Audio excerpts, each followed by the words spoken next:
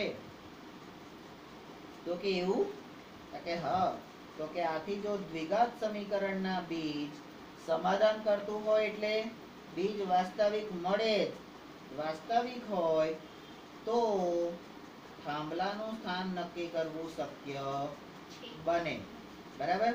આપણને એવું કીધું હતું ને, થાંભલાનું સ્થાન કેટલો દૂર લગાવવો છે તો એ નક્કી કરવું શક્ય બને. એટલે શક્ય બને જે પહેલો પ્રશ્ન હતો ને, તો એ શક્ય છે. બરાબર. તો આ શક્ય છે કે કેમ, હવે આ શક્ય છે કે કેમ એ જોવા માટે ચાલો વિવેચકનો વિચાર કરીએ. હવે જ્યારે તમને કોઈ એક સમીકરણ આપેલું હોય અને એ સમીકરણમાંથી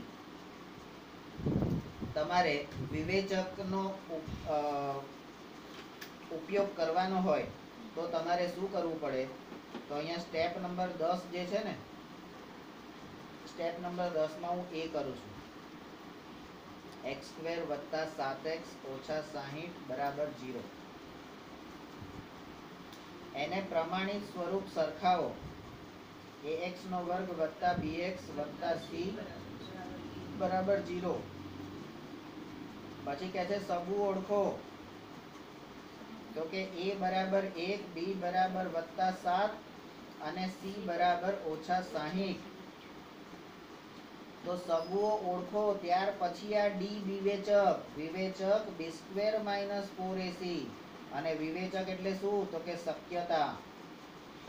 b² માઇનસ 4ac તો 7 નો વર્ગ ઓછા 4 ગુણ્યા 1 ગુણ્યા માઇનસ 60.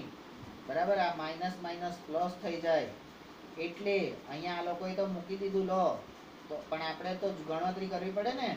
7 નો વર્ગ એટલે 49 અને માઇનસ માઇનસ પ્લસ, આ માઇનસ માઇનસ પ્લસ થઈ જાય. 60 ચોક એટલે 6 ચોક 24, 240.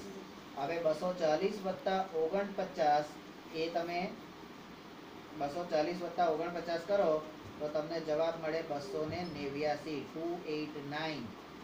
અને આ 289 એ 0 કરતા મોટો. હવે મોટો હોય તો બે અલગ અલગ બીજ મળે હે બાપુ બેબી? ભણન ભણી બે થાય.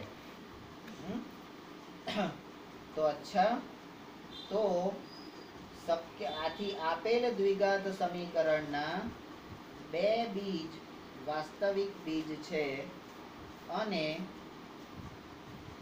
આથી બગીચાની સીમા પર થાંભલો લગાવવો શક્ય છે. પહેલા પ્રશ્નનો જવાબ આવ્યો. બગીચાની સીમા પર થાંભલો લગાવવો શક્ય છે ભાઈ.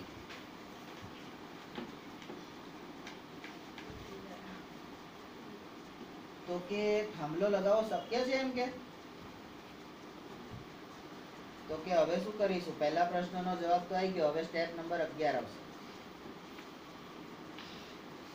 તો કે દ્વિઘાત સમીકરણ x² વત્તા 7x ઓછા 60 બરાબર 0 ને દ્વિઘાત સૂત્ર એટલે કે મંગળ સૂત્રથી ઉકેલતા x બરાબર, હવે આ મંગળ સૂત્ર કયું છે અહીંયા લખી નાખવાનું. x બરાબર minus b plus or minus વર્ગમૂળમાં b² માઇનસ 4ac છેદમાં 2a. બરાબર. હવે માઇનસ b એટલે 7. આગળ આપણે સગાવાલા ઓળખી જ નાખ્યા છે એટલે માઇનસ b એટલે માઇનસ 7 પ્લસ ઓર માઇનસ બહુચક આપણને મળ્યો છે વર્ગમૂળમાં 289 છેદમાં 2 × 1. બરાબર. હવે આ 289 જે છે આ 289 એ તમારો 17 નો વર્ગ છે, તો -7 પ્લસ ઓર માઇનસ વર્ગમૂળમાં 17 નો વર્ગ ભાગ્યા 2, તો વર્ગમૂળ લેતા વર્ગ અને વર્ગમૂળ નીકળી જશે એટલે આપણને આના પછીનું પદ આ મળશે -7 પ્લસ ઓર માઇનસ 17 ભાગ્યા 2. હવે આપણે તો કંઈ આટલેથી અટકીએ એવા તો છે નહીં, તો કે હવે શું કરવાનું, તો કે અહીંયા આગળ આને a આપ્યું, બરાબર, તો હવે અહીંયા b આપો હેડો, તો કે x બરાબર એક વખત માઇનસ અને એક વખત પ્લસ, તો -7 વત્તા 17 ભાગ્યા 2, અથવા -7 માઇનસ 17 ભાગ્યા 2, બરાબર. 17 માંથી 7 જાય તો 10 ભાગ્યા 2, હે, અને 17 માં 7 ઉમેરાય તો 17 ને 7 24, 24 ભાગ્યા 2, પણ કેવા માઇનસ, બરાબર.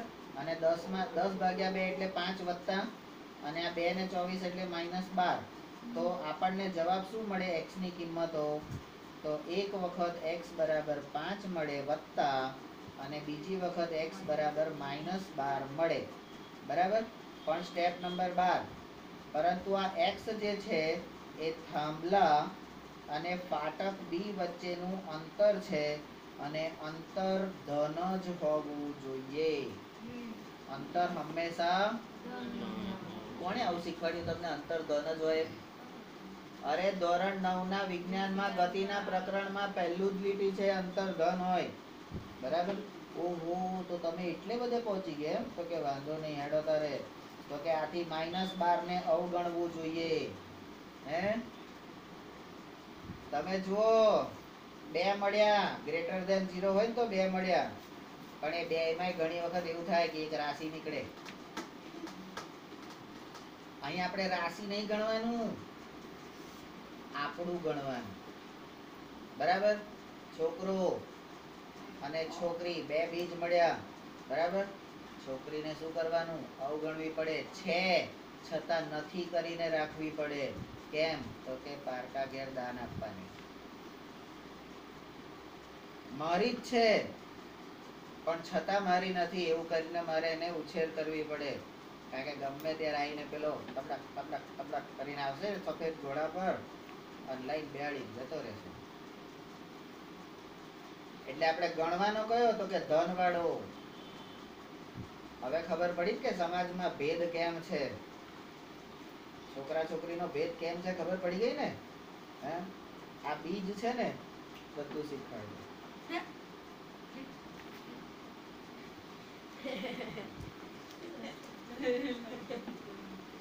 એટલે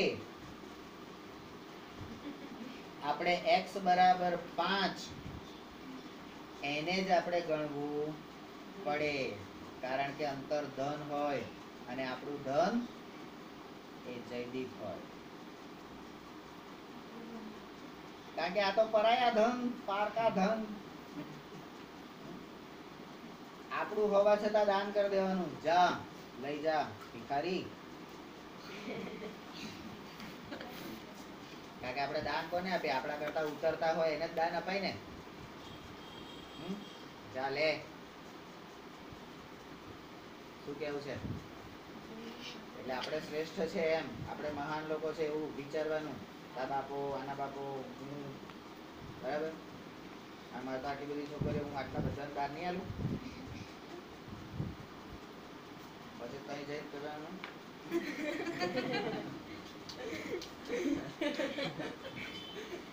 સ્ટેપ નંબર 15, આથી સીમા પર થાંભલો એ રીતે લગાવવો જોઈએ કે જેથી તેનું ફાટક 2 થી અંતર 5 મીટર અને ફાટક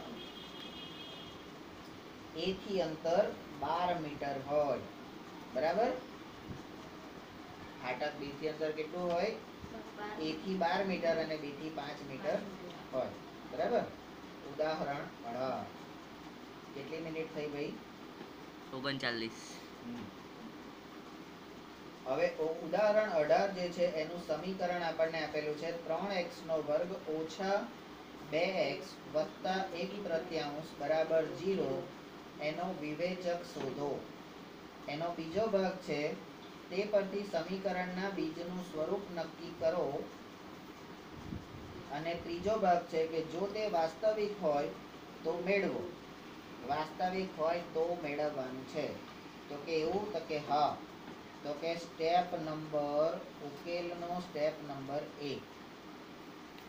તો સમીકરણ કયું છે? તો કે 3x નો વર્ગ ઓછા 2x વત્તા 1/3 બરાબર 0. હવે સ્ટેપ નંબર 2 તો કે પ્રમાણિત સ્વરૂપ સરખાવો. ax નો વર્ગ વત્તા bx વત્તા c બરાબર 0. સ્ટેપ નંબર 3 અહીંયા આગળ આપેલું છે. Step number 3 સગુઓ. તો a બરાબર 3, b બરાબર -2 અને c બરાબર 1/3 સગાવાલા ઓળખાઈ ગયા. સ્ટેપ નંબર 4 વિવેચક એટલે કે શક્યતાઓ. વિવેચક શોધો. b² - 4ac. તો b² એટલે -2 નો વર્ગ -4 * 3 * 1/3. 3 અને 3 ઉડી ગયા. તો માઇનસ ઋણનો વર્ગ હંમેશા ધન થાય એટલે 2 નો વર્ગ. -2 નો વર્ગ 2 × 2 એટલે 4 થાય. અને અહીંયા 4 - 4 બરાબર 0. હવે આ 0 એટલે આ વિવેચક કેવો થઈ ગયો બિચારો? 0 ઇક્વલ ટુ 0. હવે ઇક્વલ ટુ 0 થાય ને તો આથી આપેલ દ્વિઘાત સમીકરણમાં બંને બીજ વાસ્તવિક અને સમાન છે. વાસ્તવિક છે ને સમાન છે. અચ્છા, તો કે વાસ્તવિક અને સમાન બીજ માટેનું સૂત્ર શું? તો કે બીજ બરાબર -b/2a. અર્થાત -b/2a એટલે કયા? તો કે -2 અને છેદમાં 2 × 3. તો આ -2 એટલે +2 થઈ ગયા અને 2 × 3 એટલે 6 થઈ ગયા. એટલે 2/6 અને 2/6 એ એના બીજ છે. એનો હજી છેદ ઉડી જશે. બરાબર? તો અર્થાત એનો છેદ આ બીજ આપણને કયા મળ્યા? તો કે 1/3 અને 1/3 સમાન બીજ મળ્યા. બરાબર? તો સમાન બીજ ત્યારે જ મળે જ્યારે ઇક્વલ ટુ 0 હોય ત્યારે. બરાબર? સરખે સરખું. આપલે માય મગજમારી નહીં. તું એને એક દાગીનો આપ, હું તારા છોકરાને એક દાગીનો આપ. તું એને એક જોડ કપડા આપ, હું તારા છોકરાને એક જોડ કપડા આપ. તું આટલાનો જમણવાર કર, હું આટલાનો જ જમણવાર કરું. હા એવું. આપણે તો અહીંયા 1500-2500 માણસનો જમણવાર કરવો જ પડે, કારણ કે ગામ બોલાવવું પડે. ઢોલી મોકલીને બધાને કહેવડાવવું પડે. એ આવજો આવજો, ગોપાલભાઈની છોકરીનું લગ્ન છે, જમવા આવજો તે આવજો. અંતાઈ એ લોકો કરે કશું? એટલે છોકરાવાળા ના કરે તમારા?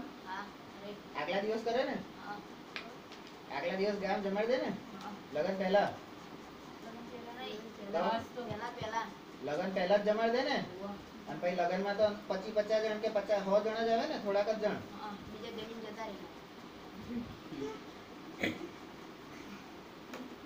એટલે લગનમાં તો તમારા કુટુંબ ના હોય એ જ લોકો આવે ને, એમ કઉ છું.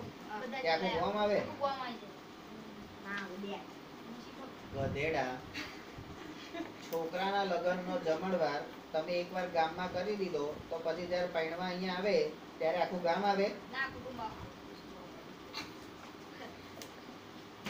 ખરેખર ભૂંડ જેવું છે. બધું રેકોર્ડ કરે છે. સારું કરે. હવે સ્વાધ્યાય 4.4 આપણે જોઈશું, પણ બ્રેક કે બાદ.